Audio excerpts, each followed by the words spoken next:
I'm 80 years old now, and if you're in your 50s, listen closely, not because I know everything, but because life has a way of teaching you slowly, gently at first, and then all at once. And if I could go back in time and whisper into the ears of my 50-year-old self, I'd tell them things not found in books or clever speeches, but in ordinary moments, in the quiet truths that reveal themselves when the noise dies down and the crowd thins out, and you're left alone with your thoughts, your memories, and the weight of what really matters. At 50, you are at the beginning of the second half of your life, and it may not feel that way yet. You may still feel young, capable, full of ambition, but there is a subtle shift happening, a quiet turning of the page, and it's easy to miss if you're too busy chasing deadlines or worrying what people think. But take it from someone who's seen many seasons pass. The most important things in life are rarely urgent, yet always essential, like calling your brother back, saying, "I'm sorry" before it's too late, or simply sitting with someone in silence instead of offering a solution. By 80, your regrets don't come from the chances you took. They come from the love you withheld, the words you swallowed, and the days you let slip away without being truly present. When I was 50, I thought productivity was the same as purpose. I equated being busy with being valuable. But now I see, silence is sacred, slowness is strength, and being alone doesn't mean being empty, it means you're finally making room for your soul to speak. If you're in your 50s, please don't rush to fix every problem or chase every dollar. Those things come and go. But presence, kindness, forgiveness, these are the currencies that grow in value the older you get. I spent years trying to be right in arguments, but now I wish I had just been kind.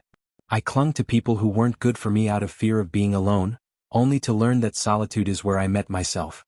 I tried to impress strangers when I should have been building memories with my family. I thought I had time, and that's the biggest illusion we all carry in our 50s, that there will always be more time. Let me tell you the truth, there won't always be. The people you love won't always be around.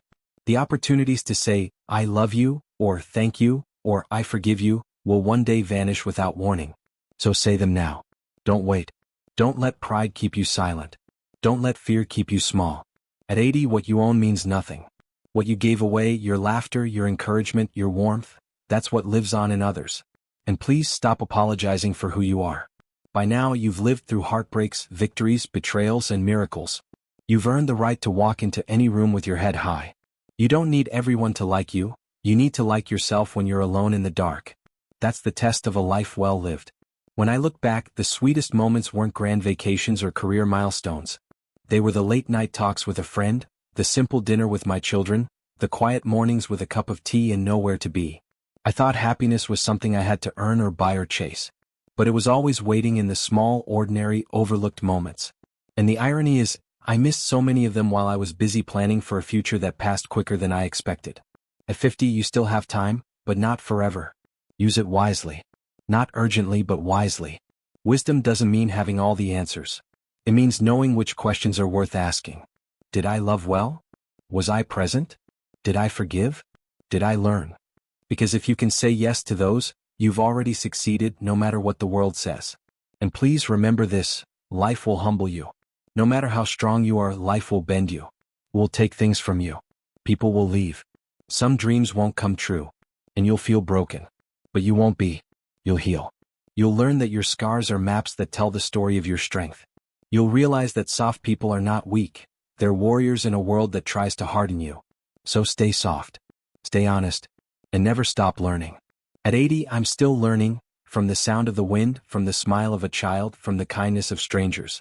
The day you stop being curious is the day you start dying, no matter your age. So ask questions. Listen more. Speak less. And don't pretend to know things you don't. There's power in saying, "I don't know, but I'm willing to learn."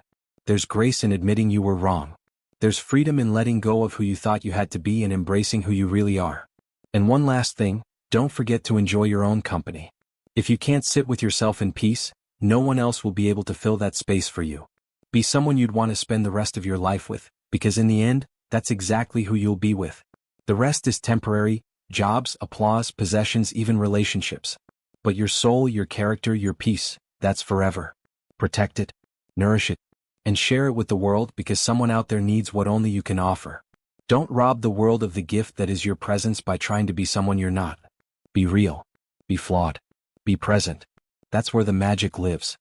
And while you're in your 50s, don't fall into the trap of measuring your life by what you haven't done yet, or the list you haven't checked off.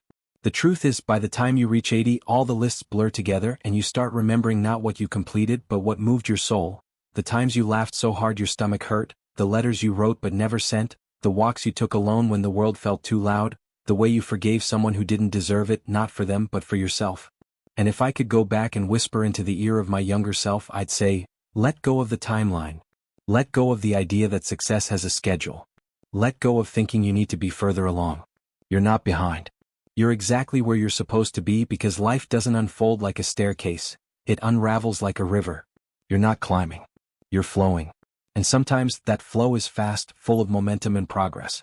Other times it's slow, meandering, even still. But all of it matters. All of it is shaping you. So stop fighting the season you're in. Honor it. Trust it. There is meaning even in the pause. Especially in the pause. And let me tell you, when you're 80, it's not the big wins you'll hold dear.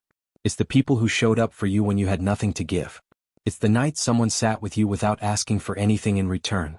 It's the moments you were scared but moved forward anyway. Those are the sacred moments. And here's another thing I wish I knew at 50. Not every relationship is meant to last forever. Some are lessons. Some are mirrors. Some are detours. Some are just a reminder of who you don't want to be. And it's okay to let them go with love. You don't need to carry everyone with you just to prove you're loyal. Your peace is worth protecting. If a connection costs you your peace, it's too expensive. Walk away. Kindly. Lovingly. But walk away. And when you do, don't fill the space with noise. Let yourself be empty. That emptiness is fertile ground. That's where your next self begins to grow. And you will grow if you let yourself be uncomfortable long enough to hear your own truth. When I was 50, I was so scared of starting over. I thought I had to have it all figured out. But now I realize that reinvention is not failure, it's freedom. Start over as many times as you need to. You're not a tree. You're allowed to move. You're allowed to change your mind. You're allowed to say, this no longer fits me, and walk away from anything, job, town, routine, even identity, that no longer feels like home. And the people who truly love you, they won't be confused by your growth. They'll celebrate it. They'll grow with you. And if they don't, that's okay too. You'll find your people. Or better yet, you'll become your person. You'll become someone you trust, someone you can count on, someone who doesn't need a crowd to feel whole. Because wholeness isn't found in being surrounded by people. It's found in being rooted in truth. And truth is not always loud. Sometimes it's the softest whisper. And it doesn't always feel good. Sometimes it breaks your heart before it sets you free. But it always leads you home. And here's something you might not want to hear. Some of the things you think are keeping you safe are actually keeping you stuck. That job you hate, that routine that drains you, that relationship that silences you, it might feel familiar, but familiarity isn't the same as peace. Don't confuse comfort with alignment. Just because something is easy doesn't mean it's right. The things that free you will often challenge you first. Don't run from discomfort. It's not your enemy. It's your compass. Lean into it. Let it teach you. Let it refine you. Because on the other side of discomfort is a life you can be proud of. A life that's yours. A life that fits. And speaking of pride, here's another truth. No one will remember the version of you that tried to be perfect. They'll remember the version of you that was real. Raw. Flawed. Honest. Vulnerable. That's the version that changes people. That's the version that connects. And if you can start living from that place now, if you can start showing up without the mask, without the armor, without the pressure to perform, then you've already begun the greatest work of your life, becoming free. Because freedom isn't about doing whatever you want. It's about no longer needing to pretend.